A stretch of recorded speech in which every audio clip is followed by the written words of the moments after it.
Bismillahirrahmanirrahim. Alhamdulillahirabbil alamin.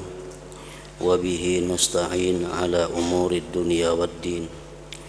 Asyhadu an la ilaha illallah wahdahu la syarikalah wa asyhadu anna sayyidana Muhammadan abduhu wa rasuluh. Allahumma salli wa sallim wa barik ala sayyidina maulana Muhammad wa ala alihi wa ashabihi wa mawalah. Qala al-musannif al-imam hujjatul islam Abu Hamid Muhammad bin Muhammad al-Ghazali rahimahullah wa nafa'ana bi ulumi. Wa qala Umar bin Abdul Aziz al-fikratu fi ni'amillah azza wa jalla min afdalil ibadah. Wa qala Abdullah ibnul Mubarak yauman li Sahl ibn Ali wa ra'ahu sakitan mutafakkira aina balagta qala as-sirat. Wa qala Bishrun law tafakkara an-nasu fi 'azamatillah ma asawullah azza wa jal. Wa 'an ibn Abbas rak'atani muqtasidatani fi tafakkurin khairun min qiyami lailatin bila qalbin. Wa bainama Abu Shuraihin yamshi id jalasa fatakanna'a bi kisaihi faja'ala yabki faqila lahu ma yubkik qala tafakkartu bi dhahabi umri wa qillati amali wa iqtirabi ajali. Wa qala Abu Sulaiman awwidu a'yunakum al-buka'a wa qulubakum at-tafakkura. Wa qala Abu Sulaiman al-fikru fid dunya hijabun anil akhirah wa uqubatun li ahli wilayah wal fikru fil akhirah yurithul hikmata wa yuhyil qulub. Wa qala Hatim minal ibrati yazidul ilmu wa minadh dzikri yazidul hubbu wa minat tafakkur yazidul khawf. Wa qala Ibnu Abbas at-tafakkur fil khair yad'u ilal amali bih wan nadamu 'ala syarri yad'u ila tarkih.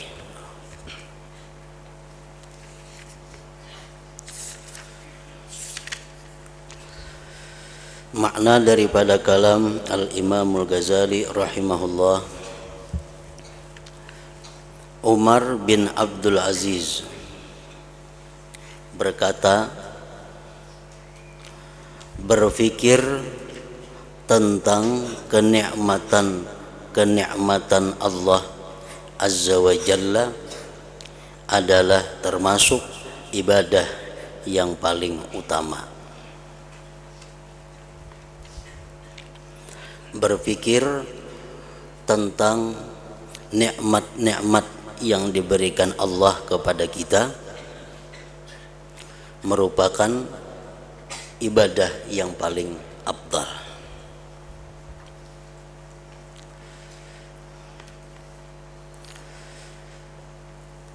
Nikmat ada terbagi dua. Pertama nikmat zahir, yang kedua nikmat batin.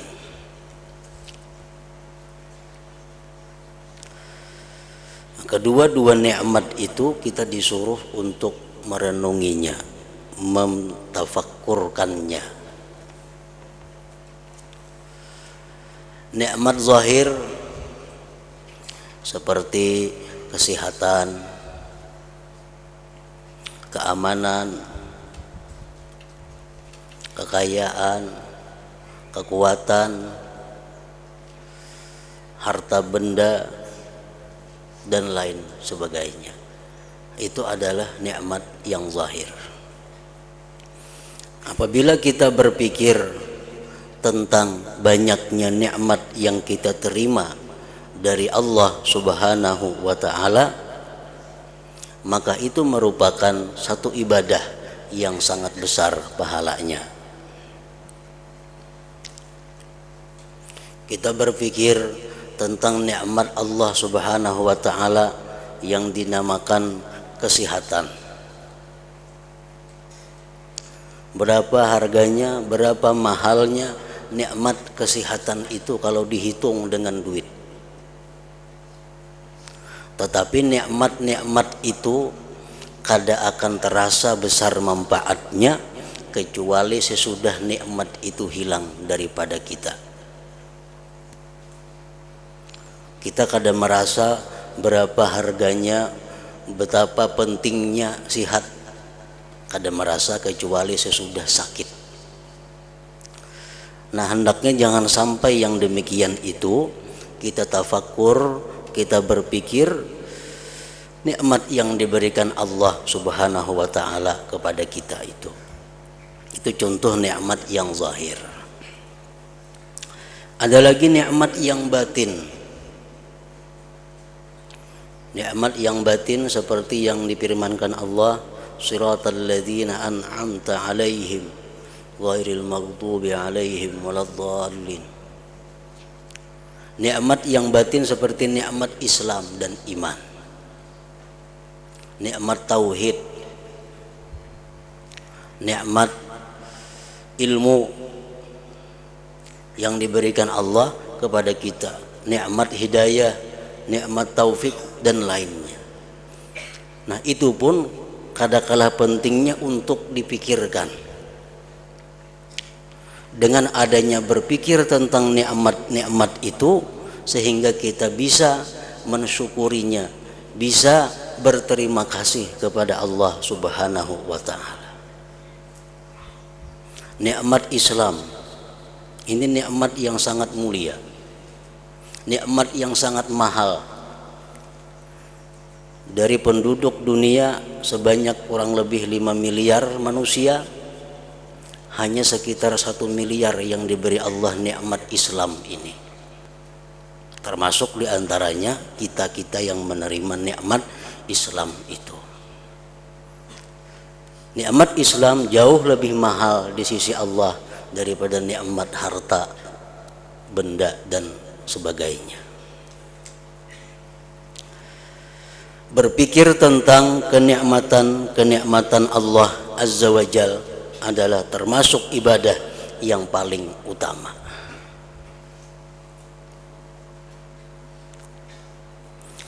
Abdullah ibnul Mubarak berkata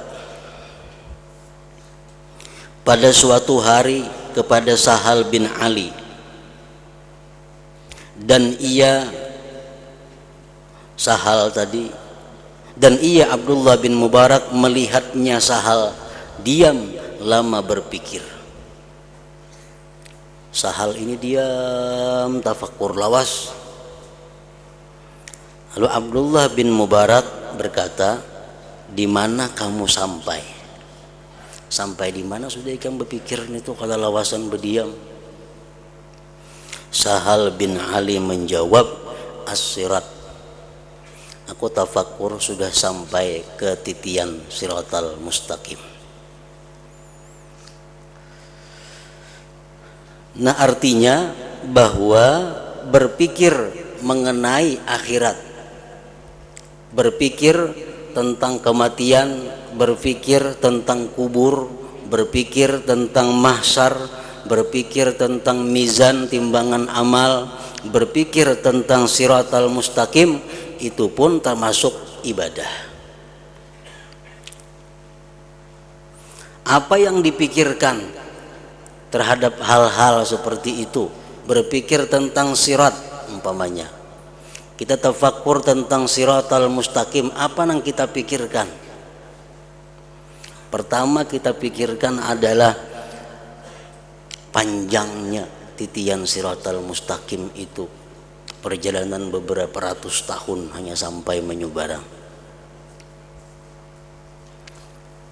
Halusnya lebih daripada rambut, tajamnya lebih daripada pedang.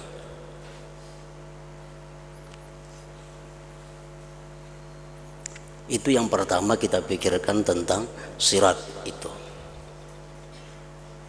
Imam Ghazali mengatakan, fatawwil fikraka fihi fa inna aslaman nas min ahwali yaumil qiyamah man tala fikruhu fiha fid dunya fa inna Allah la yajma'u baina khawfaini ala abdin faman khafa hadhil ahwala fid dunya ammanaha fil akhirah. Ujar Ghazali mengatakan, lamakanlah pikirmu atas hari akhirat itu. Lawasi berpikir tentang hari akhirat itu. Sesungguhnya orang yang paling selamat dari huru hara hari kiamat itu orang yang lama berpikir tentang hari kiamat di dalam dunia. Sesungguhnya Allah tidak menghimpunkan antara dua ketakutan atas seorang hamba. Maka barang siapa yang takut akan huru hara hari kiamat di dalam dunia, Allah amankan dia dari huru hara itu fil akhirat, di akhirat nantinya.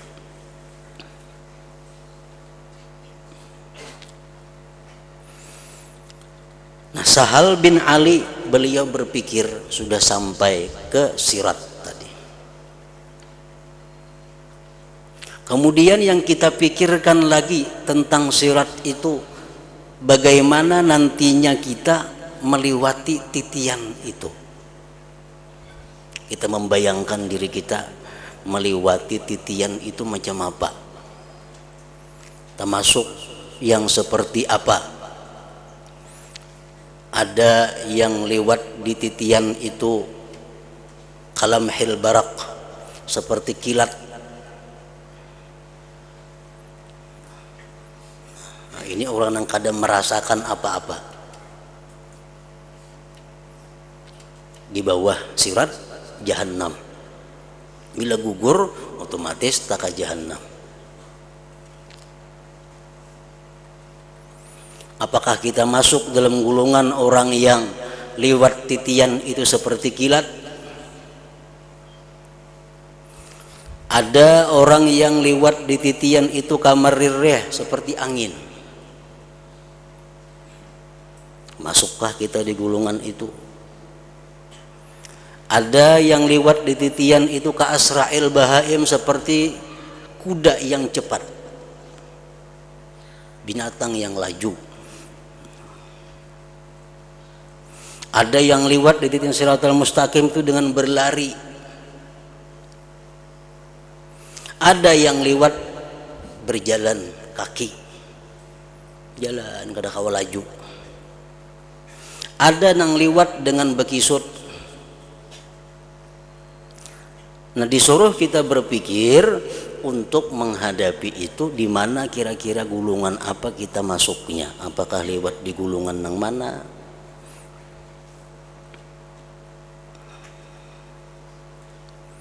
Orang-orang yang masuk surga tanpa dihisap itu jelas sudah mereka itu cepat seperti kilat atau seperti angin.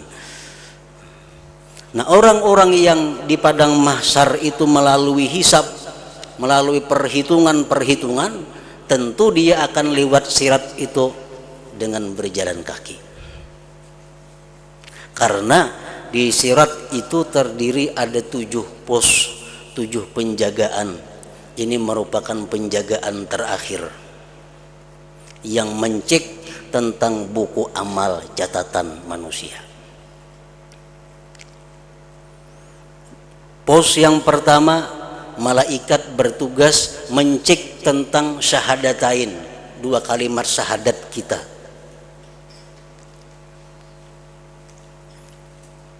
Periksa 2 kalimat syahadat kita bujur kada, ikhlas kada, sempurna kada. Selamat di situ.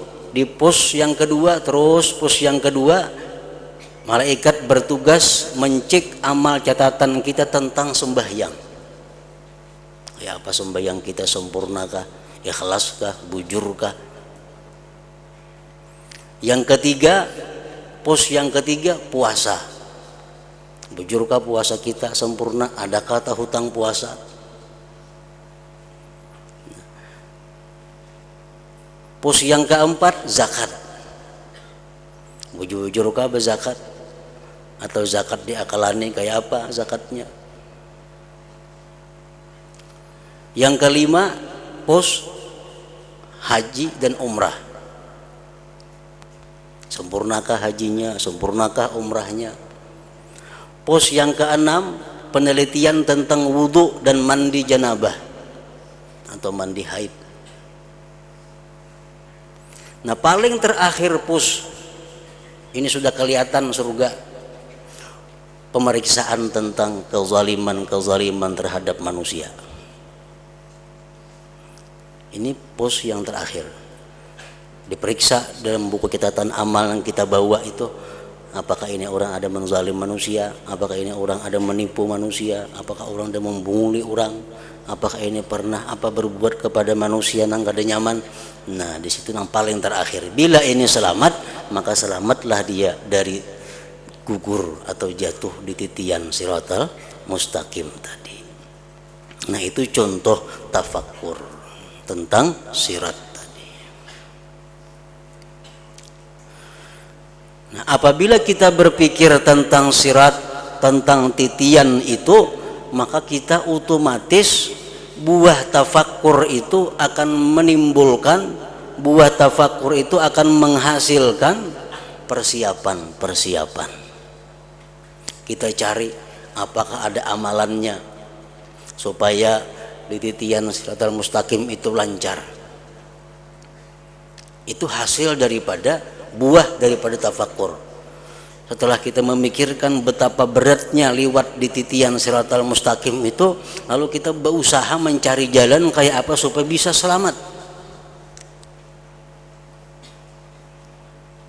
Rasulullah SAW memberikan jalan, ujar Nabi kita, man yakunil masjidu baitah dhaminallahu birrauhi warrahmah wal jawazi ala sirat. Orang yang masjid merupakan rumahnya, Allah menjamin dia dengan kelapangan dan kasih sayang dan selamat lewat di titian siratal mustaqim itu.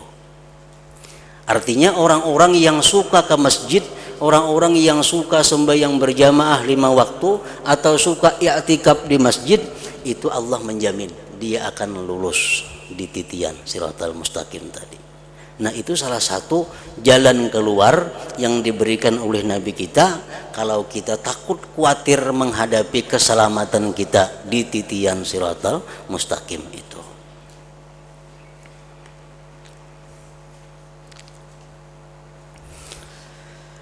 Bishrul Hafi berkata, jikalau manusia berpikir tentang kebesaran Allah, niscaya mereka tidak berbuat maksiat kepada Allah Azza wa Jalla. Jikalau kita mau bertafakkur tentang keagungan Allah, niscaya kita kada tagawi maksiat itu, kada terperbuat maksiat itu. Kalau kita tafakkur tentang keagungan Allah, kebesaran Allah.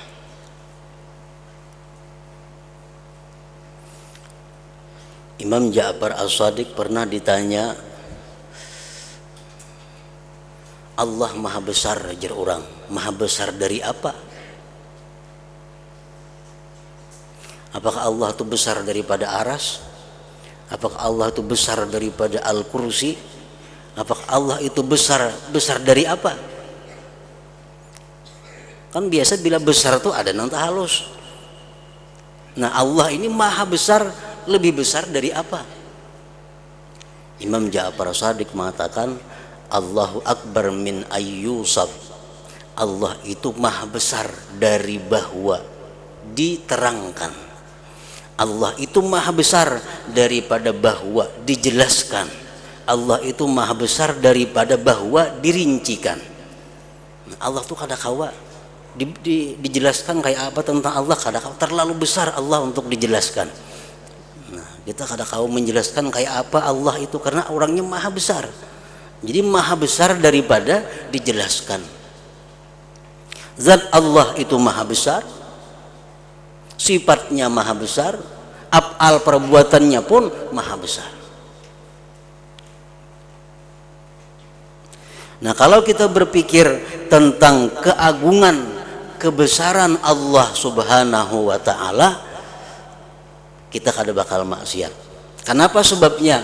Karena kalau kita berpikir tentang keagungan Allah, itu membuahkan salah satu di antara 4 hal.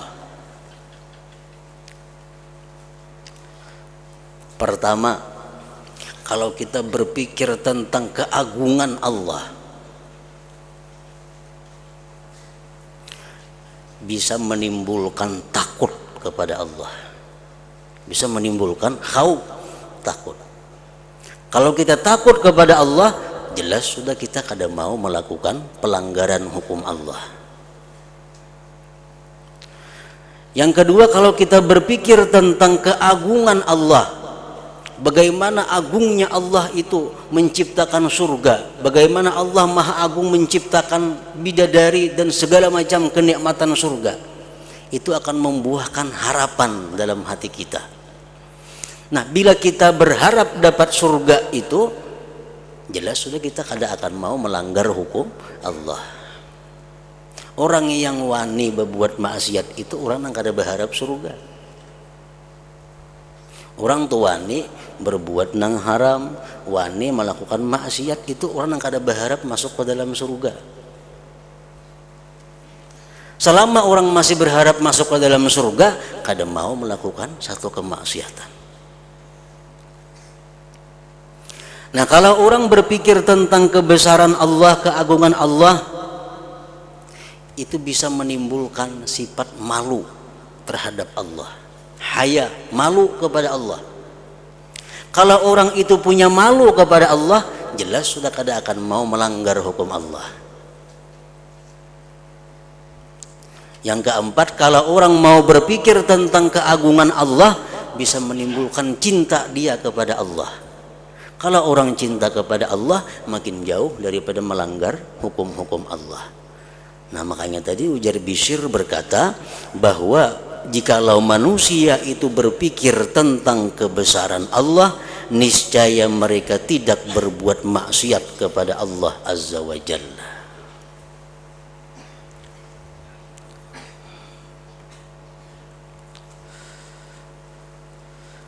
Dan dari Ibni Abbas radhiyallahu anhuma, ia berkata, 2 rakaat yang sederhana dalam tafakkur adalah lebih baik daripada mengerjakan salat 1 malam tanpa hati.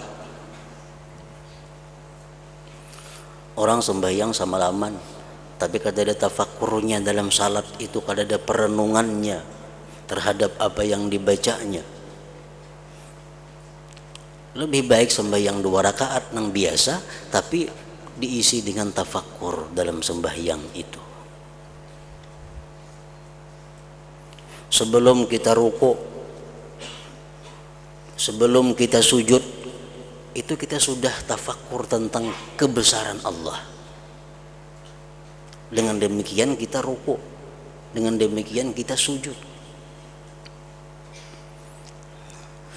Kalau kita sujud, kita ruku, sebelumnya itu kada ada tafakkur tentang keagungan Allah, nah apa artinya ruku itu? Apa artinya sujud itu? Nah, hendaknya sujud, ruku yang kita lakukan itu merupakan buah daripada tafakkur kita tentang keagungan, kebesaran, ketinggian Allah Subhanahu wa ta'ala. Ketika Abu Shuraih berjalan, tiba-tiba ia duduk, lalu menutup kepala dengan pakaiannya, maka langsung beliau menangis. Lalu ditanyakan kepadanya, apa yang membuat kamu menangis? Wahai Abu Shuraih, kenapa pian menangis?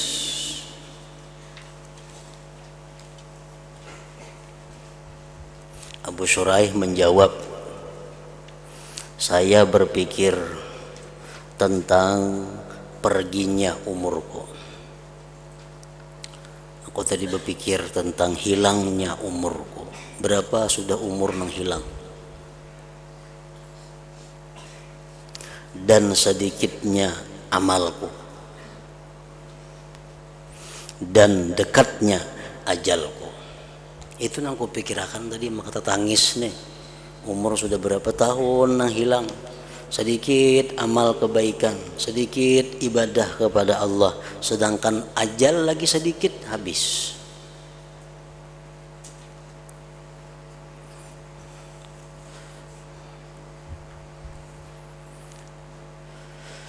Kalau kita menghitung umpamanya kita berumur 60 tahun.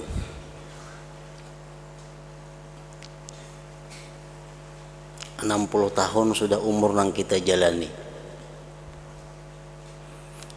Berarti kebiasaan umur 60 tahun ini sudah lebih separuh jalan. Jarang ada orang berumur 120. Nah, kalau kita berumur 50 aja, 40 aja, boleh dikatakan sudah lebih separuh yang dihabiskan umur kita. Apalagi 60. Nah, umur 60 tahun itu kalau kita mengetahui berapa ibadah kita. Imam Ghazali mengatakan, kalau kita umur 60 tahun, kita guring 8 jam sehari sepertiga, berarti 20 tahun jumlahnya kita guring. 20 tahun kita guring. Kalau umur 60 tahun, guring rata-rata sehari 8 jam. Berarti umur sudah untuk guring itu 20 tahun. Nah, kemudian kita tambah lagi, sehari kita di toko, sehari kita di kebun 8 jam. Jam 8, 9 turun, Mbak Asar bulik, sekitar 8 jam di toko mencugut. 8 jam itu kali 20 tahun berapa? Kali 60 tahun 20 tahun juga. Nah, 20 tahun berarti umur kita habis untuk dunia. Tinggal lagi 20 tahun. Tinggal lagi 20 tahun. Nah, 20 tahun yang tersisa inilah lagi umur kita untuk akhirat. Jakanya 20 tahun ini full ke akhirat bisa selamat. Karena banding dunia 20 tahun, akhirat 20 tahun. Kan guring tadi dihitung napa-napa tadi, 0 guring itu. Nang payah kita, yang sulit kita membayangkan keselamatan, 20 tahun sudah habis untuk urusan dunia, sisa 20 tahun ini kada sampai lagi untuk akhirat. Ini bulik ke rumah, urusan dunia pulang umpamanya, bulik di toko, main bola di TV 2-3 jam, lihat sinetron macam-macam. Nah, kalau dihitung-hitung umur 60 tahun itu jadinya paling-paling 5 tahun beribadah kepada Allah. Nah, kalau kita bertafakur seperti itu, kita akan bisa mengetahui kualitas diri kita. Nah, dalam hal macam itu, kalau kita berharap kita bisa masuk surga, itu angan-angan ngarannya. Angan-angan. Diberi Tuhan umur 60 tahun, 5 tahun beribadah, mengharap ke surga, itu angan-angan ngarannya. Jakanya umur 60 tahun, 30 berharap, nah itu bisa. Orang berabah ditilam, mudahan datang duitnya 1 miliar ke rumahku nih, itu angan-angan ngarannya. Becari kada, apa kada. Nah, kalau orang berusaha mendulang misalnya, berharap dapat intan kayak hintalo itik, nah itu berusaha itu kada mahayal ngarannya. Nah, sama hal kalau kita mengharapkan surga kepada Allah, tapi modal kita ini kada pantas untuk surga, itu angan-angan ngarannya. Nah, itu yang membuat Abu Shuraih ini beliau menangis tadi. Nah, karena mentafakurkan itu, saya berpikir tentang perginya umurku dan sedikitnya amalku dan dekatnya ajalku.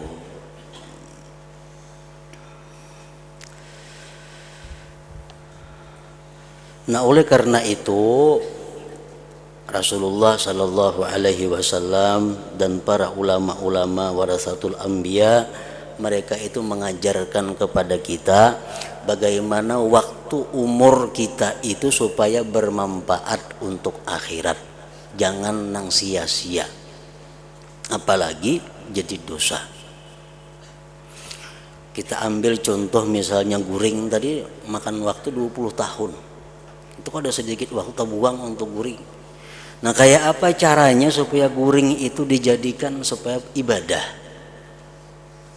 Kayak apa caranya supaya guring itu berpahala?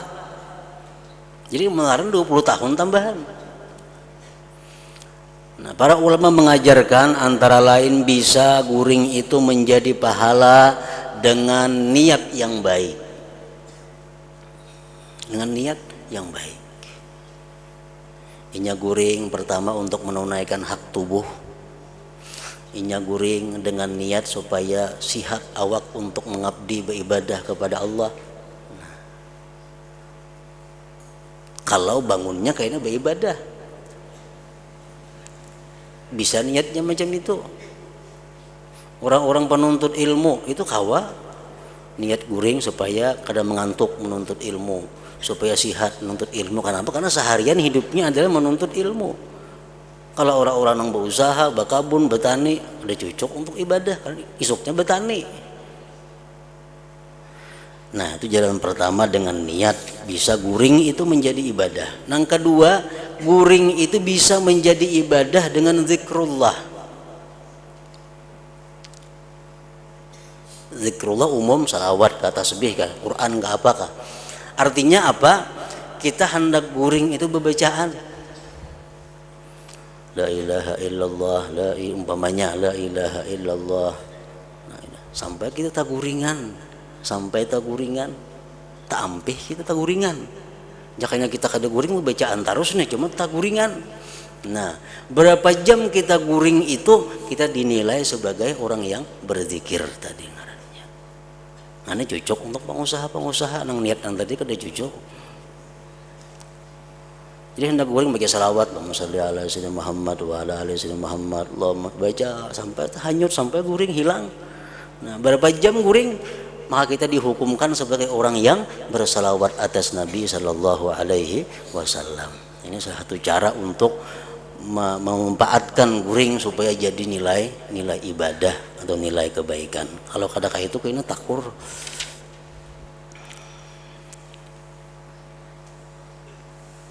Ibarat tasbih, nah Allah talapas taguringan ampe. Nah, jam 4 subuh bangun 5 jam tadi guring. Nah, 5 jam tuh kita dihitung Allah itu.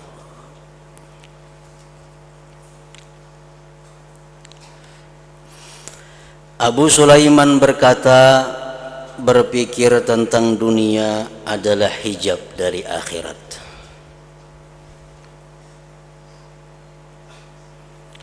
Kalau kita sibuk memikirkan dunia, kita pikirkan lagi siratal mustaqim itu. Dan siksaan bagi ahli wilayah. Artinya aulia itu mereka bisa disiksa oleh Allah, dihukum dalam dunia ini dengan memikirkan dunia. Dan pikiran tentang akhirat dapat mewariskan hikmah dan dapat menghidupkan hati. Dan Abu Sulaiman berkata lagi, biasakanlah mata kamu dengan menangis dan hati kamu dengan tafakkur. Hatim Al-Asam berkata, dari mengambil i'tibar dapat menambah ilmu. Ada satu kejadian, kita ambil pelajaran, dapat ilmu. Dan dari zikir dapat menambah kecintaan. Orang yang banyak berzikir akan menambah kecintaannya kepada Allah. Dan dari tafakkur dapat menambah takut kepada Allah kalau yang dipikirkannya itu tentang siksa-siksa Allah. Ibnu Abbas berkata, berpikir tentang kebaikan itu mengajak kepada mengerjakannya, dan menyesali atas kejahatan dapat mengajak kepada meninggalkannya. Dan diriwayatkan bahwa Allah Ta'ala berfirman dalam sebagian kitabnya, sesungguhnya aku tidak menerima perkataan setiap orang yang ahli hikmah, tetapi aku melihat kepada cita-citanya dan hawa nafsunya. Kalau cita-citanya dan hawa nafsunya itu bagiku, maka aku jadikan diamnya itu tafakur dan perkataannya itu pujian, walaupun ia tidak berbicara. Nah, jadi ini artinya kayak apa supaya kita bisa tafakur itu. Tafakurnya kita tahu aja pada baik, cuma kada terlintas hati kita untuk tafakur ini. Padahal tafakur sesaat pahalanya setahun, ibadah setahun. Cuma kita jarang tafakur. Kenapa? Karena Allah akan memberikan tafakur kepada kita. Kenapa Allah akan memberikan tafakur kepada kita? Karena kita kebiasaan tidak ikhlas dalam beramal. Kalau orang itu cita-citanya hanya Allah, hawa nafsunya untuk Allah, Allah berikan dia tafakur di dalam hatinya itu. Jadi kalau kita jarang tafakur, berarti kita ada masalah dengan keikhlasan kita selama ini kepada Allah Subhanahu wa taala. Al-Hasan berkata, sesungguhnya orang-orang yang mempunyai akal senantiasa membiasakan dengan zikir atas berpikir dan dengan berpikir atas zikir. Zikir atas berpikir artinya dia berpikir lalu timbul zikir. Dia tafakur tentang keajaiban ciptaan Allah, lalu keluar dari mulutnya subhanallah. Nah, ini subhanallah keluar daripada pikir dengan zikir atas berpikir, dan dengan berpikir atas zikir. Dia berzikir kepada Allah lalu tafakur apa yang dizikirkannya itu. Nah, sehingga mereka berbicara dengan hatinya, lalu hati itu berbicara dengan hikmah. Ishaq bin Khalaf berkata, adalah Daud At-Ta'i rahimahullahu ta'ala, Daud At-Ta'i di atas luting pada malam yang terang benderang.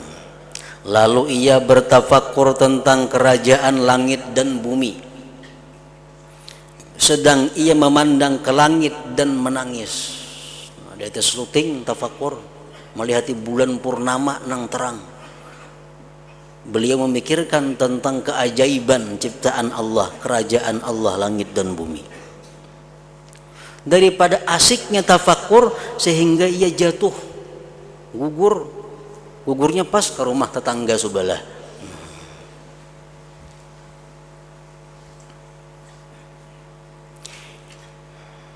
Ishaq bin Khalaf terus berkata, maka pemilik rumah melompat dari tempat tidurnya dan telanjang dan di tangannya pedang. Ini ada maling rumah nih. Dan ia menyangka bahwa yang jatuh itu adalah pencuri. Lalu ketika ia memandang kepada Daud, maka ia kembali dan meletakkan pedang dan berkata, siapakah yang menjatuhkanmu dari luting? Siapa yang gugur akan pian? Daud menjawab, saya tidak merasa dengan demikian. Kok ada tahu gugur di mana? Aku ada tahu juga. Nah, gugur aja kada merasa lagi karena asiknya tafakur tentang kerajaan Allah Subhanahu wa taala.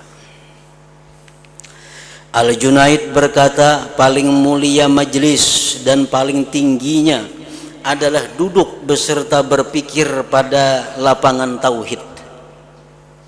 Menghirup udara dengan udara ma'rifat, minum dengan gelas kecintaan dari lautan kasih sayang, dan memandang dengan husnuzan kepada Allah Azza wa Jalla. Kemudian Al-Junaid berkata, hai dari majlis-majlis alangkah agungnya dan dari minuman alangkah lezatnya, berbahagialah orang yang dianugerahi dengannya. Tempat duduk atau majlis, di situ kita berpikir tentang lapangan tauhid. Contohnya, kita melihat satu ciptaan Allah Subhanahu wa taala. Umpamanya kita duduk di hadapan sebatang pohon. Nah, kita tafakur tentang pohon itu adalah ciptaan Allah. Di mana kita mendapatkan tauhidnya? Allah berfirman, "Lau kana fihi ma'alihatun illallah lafasadata." Jikalau ada antara langit bumi ini Tuhan selain Allah, hancur keduanya. Makanya Tuhan tuh ada, seikung lagi selain Allah hancur sudah. Nah, pohon ini menunjukkan adalah tauhidnya Allah. Kalau ada dua Tuhan, kada ada pohon. Kada ada pohon. Misalnya Tuhan dua. Dia Tuhan nang seikung, aku hendak menghujanakan ari. Ujar nang seikung, jangan. Nah, Tuhan belawanan. Saya kung menghujanakan, saya kung hendak kada. Nya saya kung kalau itu aku bakalah. Nah, bakalah kada Tuhan ngarannya. Nah, mau. Jikalau dua Tuhan kada terjadi alam ini. Jadi adanya alam, adanya sebatang pohon di hadapan kita duduk itu menunjukkan tauhidnya Allah Subhanahu wa taala. Ya Tuhan, pohonnya nak ku hidupkan, ku kembangkan jadi subur. Nya saya kung jangan berlawanan kada kawa, kada mau jadi pohon. Tentu itu ada satu aja nang maaturnya. Nah, itu ngarannya lapangan tauhid. Menghirup dengan udara ma'rifah. Nah, setelah inya tauhid bahwa pohon ini menunjukkan bahwa satunya Allah, akhirnya dia kenal bahwa yang menciptakan pohon ini adalah satu, yaitu Allah Subhanahu wa taala. Tidak ada Tuhan selain itu. Buktinya ini pohon yang hidup di hadapanku. Nah, itu ma'rifat ngarannya. Minum dengan gelas kecintaan dari lautan kasih sayang. Akhirnya dia tafakur. Dia melihat kasih sayang Allah. Allah pelihara pohon ini. Allah sirami pohon ini. Allah jaga pohon. Akhirnya pohon ini bisa hidup dengan kebaikan Allah Subhanahu wa taala. Nah, dari kebaikan Allah kepada pohon itu menimbulkan dalam hatinya cinta kepada Allah Subhanahu wa taala.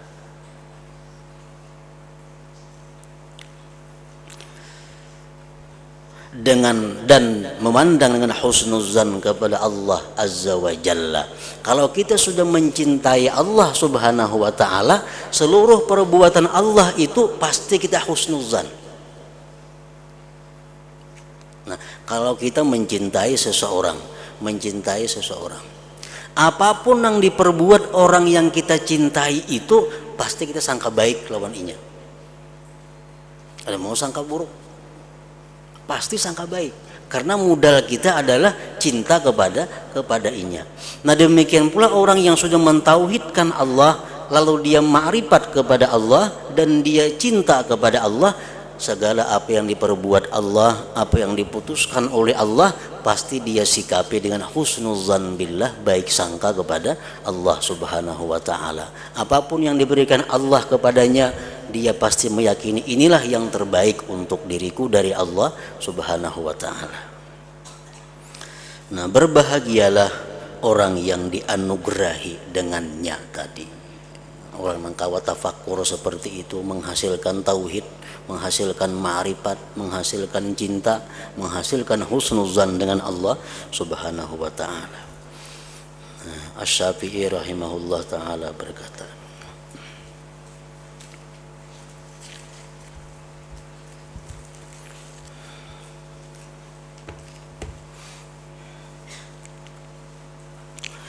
afdalul dzikri fa'lam annahu la ilaha illallah Muhammadur Rasulullah la ilaha illallah Muhammadur Rasulullah la ilaha illallah Muhammadur Rasulullah La ilaha illallah La ilaha illallah La ilaha illallah La ilaha illallah La ilaha illallah Allahu Allah Allahu Allah Allahu Allah Allahu Allah Allahu Allah Allahu Allah Allahu Allah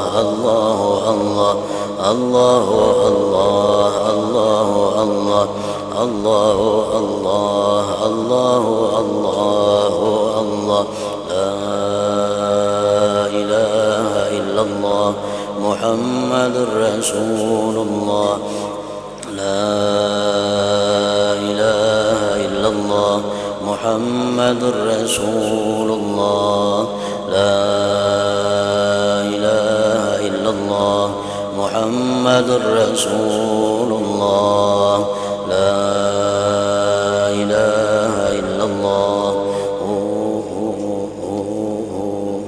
الفاتحة إلى حضرة النبي.